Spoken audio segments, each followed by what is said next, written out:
Michelle Obama has come out with a podcast recently, and she has not received the attention or success that she probably assumed, considering that she has been the queen of all women to the left and the Democrats for the last 12 years. The pendulum has swung. People are over it and they don't care. Megyn Kelly in this video with Benny Johnson completely just rips her a new one, and they kind of go over what's going on with the podcast and how they're just things that were happening within the podcast. It's funny, it's entertaining. Before we get into this, I want to remind you guys to subscribe to RTM News because it ensures your YouTube that you're enjoying these videos, and in turn, they will continually show up in your feed and they'll push it out to more people. I'm Titus. Let's get into this video. Michelle Obama's podcast is getting destroyed right now. YouTube is the main platform that it's published on, and it's seeing massive ratios, virtually no views except for like people clicking on the video to go check the comment section and read the. Keep in mind, look at this. This podcast just came out recently. 26 videos, it says, for Michelle Obama's page. 50,000 subs, and that's assuming she just created the YouTube recently for the podcast. But if this is something that she's had for years, then that's crazy. Michelle Obama, she was the first lady for 8 years. One of these freaking beloved. This is not normal. Brett Cooper came out with her new channel after leaving the Daily Wire. She had 100,000 subs by the end of the day, or by the first couple days. That's Brett Cooper, a personality, a former personality for the Daily Wire, which is a conservative platform. You're telling me the former first lady, most beloved Democrat of all time, only has 50,000 subs and a couple videos that actually reached over 100,000 views? For Michelle Obama? That's crazy. The comments. Yeah. And man, it just seems like such an embarrassment for the establishment right now, because we were told that Michelle Obama was a messianic figure, and that so many and she would probably believe this, that billions of people love her so much that they'd sit there and listen to her and her eunuch looking brother, who somehow looks more feminine than she does, brother Craig, talk about their childhood. She actually thought she drank the Kool-Aid. Did you just say eunuch looking brother? That's crazy. Megyn. Yes, she thought that everyone was going to subscribe.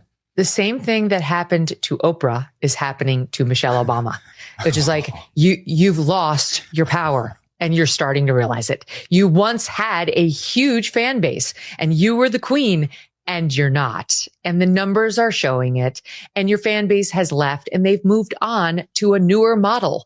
That's the way politics in particular works, but it can work that way in television too. Oprah had the biggest audience in the world. And then she went political, completely abandoned the women and decided to make the race about race instead of her woman card, right? It was Hillary versus Barack for the Democratic nomination back in 2008.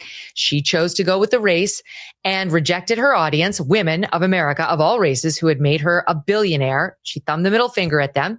And that was the beginning of the end for her. No one gives a shit who Oprah thinks should be in office. No one. So she got out there. She tried to campaign for Kamala, and it didn't move the needle at all. I don't think no one cares. I just don't think there's enough for it to make an impact, especially now that these things that they're promoting and pushing over all this time has just harmed America, and we're just kind of drained from it. So it would have worked in the past, but it's just not working now. At all. She tried to do her same little Oprah shtick in her interview with Kamala, like, Kamala Harris. And people were like, why is she yelling at me? Like, that was one thing on your television in 1990. We communicate differently now. Everything's changed, and she hasn't been paying attention. Okay, so enter Michelle Obama. Same. She was a rock star when she was first lady, right? The left was so in love with itself for electing a black president that everything Michelle Obama touched turned to gold. Like she had the best style of any first lady ever. No, she didn't. She was like the most glamorous. No, she wasn't. She's the most beautiful. Let's face it. She wasn't. Same way Jill Biden supposedly had the next best style. Not true. Melania, they want you to think she's unattractive and can't wear a dress. Sure. Yeah. Former supermodel is unattractive. I mean, beauty's in the eye of the beholder, right? That's a subjective opinion. But Melania is definitely the hottest first lady that ever existed. I don't think we've had any other former supermodels. So, anyways, but yeah, it's like people don't care anymore. Also, back to the fact that her sub count is so low, 50,000 subs, not even. Two people in this video right now, Benny Johnson and Megyn Kelly, probably collectively with all platforms combined, have like 10, they have like probably 10 million followers. more than the former first lady. Now, I don't know what Michelle Obama's Instagram and Facebook, that probably has millions of followers, but on every platform, these two, huge. Over the former first lady. Engagement, higher than the former first lady. Most beloved former first lady, as far as social media is concerned. It's insane. Okay, so that's what they did. Michelle Obama believed it. She believed it to the point where she named her own memoir Becoming, Benny. Who names their memoir Becoming?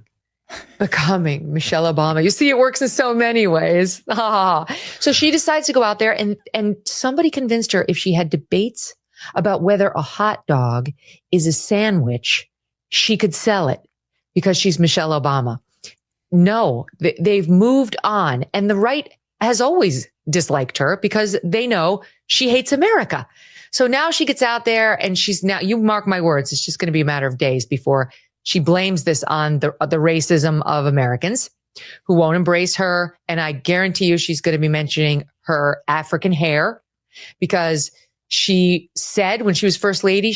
There's no way that you can actually think that at this point, you were already you and your husband were voted into office. Your husband was voted into office and you, like, by extension, were voted into office. Twice. You can't sit there and blame America anymore. You can't sit there and say that they're racist and why I'd fail on something is because the country is racist. You can't do that, especially you of all people. Because even if the country is racist, they're not racist to you. That's just so stupid. That's such a crazy cop-out to sit there and start. And I hope that we don't get that. I really hope we don't get that because that would piss me off. Like, we're not going to sit there and be like, oh, the country's racist because my podcast sucks. Like, get out of here. She wanted to wear her hair in like Native African ways or ethnic like ways, but she couldn't because America was too racist and we weren't ready for it. So now didn't even try, but just called everyone racist. They weren't ready for it. I always wanted to wear my hair like this, but I didn't because you guys are racist and you were all going to judge me. You all judged me except for you didn't because I never did it. So I didn't even give you the opportunity, but you would have been. So, but now I feel free to do it. Like, what are you talking about? That sounds so stupid. Now she goes out with like 40 bumps. She looks like she's got tumors coming out of her skull and she looks absurd. And for noticing that, we're all going to be called racists. And that's going to be why we don't want. What is she doing? What the heck is that? That was goofy. Watch the show because we're racist. Look at this. She looks like an SNL skit parody of herself. Is this called the Stegosaurus? Do you go, give me the Stegosaurus? You just go walking in and you go, I want to look prehistoric. I want to look prehistoric is what I want. Not historic. I want to look prehistoric. I want you to find me at a museum. Catch me outside at the museum. I don't know what's happening. Dino Park. So there's no mystery as to why no one wants to listen to Michelle and Brother Craig talk about what time she likes to go to sleep and how long she has guests visit and whether the hot dog qualifies as a sandwich. We've moved on. I mean, I'm sure some people want to know. I don't. I couldn't care less. But if we're being really honest, I probably wouldn't even watch a podcast with.